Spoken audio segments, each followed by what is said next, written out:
येत्या काही दिवसात पावसाळा सुरू होत असून नाल्यांची सफाई आणि अतिक्रमणे हटवण्याची मोहीम नगर परिषदेने सुरू केली आहे। या भागामध्ये पावसाचे पाणी मोठ्या प्रमाणात साचत असते, ज्यामुळे परिसरातील नागरिकांना नाहक त्रास सहन करावा लागतो। बीड शहरातील अत्यंत वर्दळीचा आणि मुख्य बाजारपेठ असलेला माळवेस ते धोंडीपुरा बलभीम चौक हा मार्ग आता अतिक्रमण मुक्त आणि स्वच्छ होणार असून गेल्या अनेक वर्षापासून साचलेली अस्वच्छता आणि नाल्यांवर झालेली अतिक्रमणे यामुळे त्रस्त असलेल्या या भागासाठी नगर परिषदेने एक विशेष मोहीम हाती घेतली आहे। नगर परिषदेच्या पथकाने आज माळवेस ते बलभीम चौक या मार्गावरील नाल्यांच्या सफाईचे काम युद्ध पातळीवर सुरू केले आहे। विशेष म्हणजे या नाल्यांवर अनेक दुकानदारांनी बेकायदेशीररित्या पायऱ्या आणि ओटे बांधले होते, ज्यामुळे नाल्याचा प्रवाह पूर्णपणे खुंटला होता। या अतिक्रमणामुळे पावसाच्या पाण्याचा निचरा न होता ते पाणी रस्त्यावर येत असे।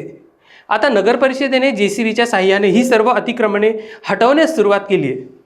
धोंडीपुरा हा भाग शहराचे मुख्य मार्केट असल्याने येथे दिवसभर ग्राहकांची मोठी गर्दी असते, मात्र अरुंद रस्ते आणि अतिक्रमणांमुळे वाहतुकीची कोंडी ही रोजची समस्या झाली होती। आता ही कारवाई होत असल्याने नागरिकांनी समाधान व्यक्त केले आहे। ही मोहीम पूर्ण झाल्यास धोंडीपुरा मार्केट खऱ्या अर्थाने मोकळा श्वास घेईल आणि ग्राहकांना तसेच वाहनधारकांना मोठा दिलासा मिळेल अशी आशा व्यक्त केली जाते।